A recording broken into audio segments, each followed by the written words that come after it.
In Luke chapter 8 verse 11, yung binhi raw na yon, yung salita ng Diyos. Ang mga binhi na laglag po sa tabi ng daan ay yung mga taong nakikinig. At dumating ang diablo, yung ibon, at inalis nito ang salita, tinuka mula sa puso ng mga nakikinig upang hindi sila manalig at maligtas. So nakinig lang, pero tinuka ng diablo yung binhi sa kanila. Yun daw yung talinghaga ng binhi na nahulog sa tabi ng daan. In verse 13, ang mga nalaglag naman sa batuhan ay ang mga nakarinig ng salita, tumanggap, at mayroong pang kagalakan. Ngunit hindi ito nag-ugat. Bakit? Sandali lamang silang naniwala, kaya't dumating ang pagsubok, sila'y tumiwalag. Walang ugat na makapitan Naniwala at na-enjoy, pero dumating yung pagsubok, agad na nalanta.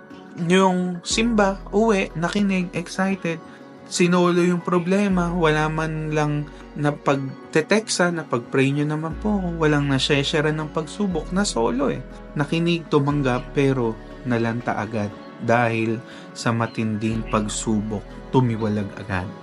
Pangatlo, yung mga binhiraw na nahasik sa matitinik na damuhan.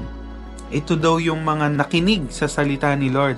Ngunit nang tumagal, nadaig sila ng mga alalahanin sa buhay at ng pagkahumaling sa kayamanan at kalayawan. Dahil dito, hindi nahihinog ang kanilang mga bunga. So, tumubo. Yes, nakinig, tumanggap, na-excite, nagsuserve kay Lord. Sila po ay talagang makikita mo, okay.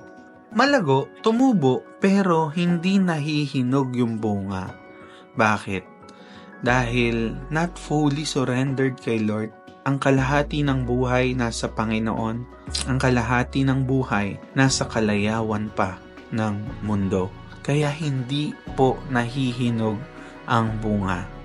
Maybe nagsiserve na tayo po'y nag-e-enjoy na sa mga Bible studies, but still, bakit hindi nahihinog ang bunga? Repent. Maybe may kailangan pa tayong isuko sa Panginoon para magpatuloy ang ating bunga.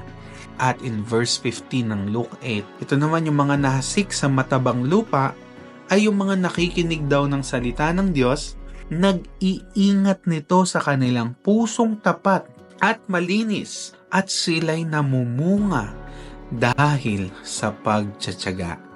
So, ito daw yung mga tao na may pusong tapat at talagang makikita yung bunga nila dahil sa pagtsatsaga.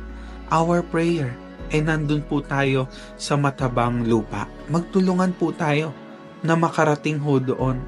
Tsaga, tuloy.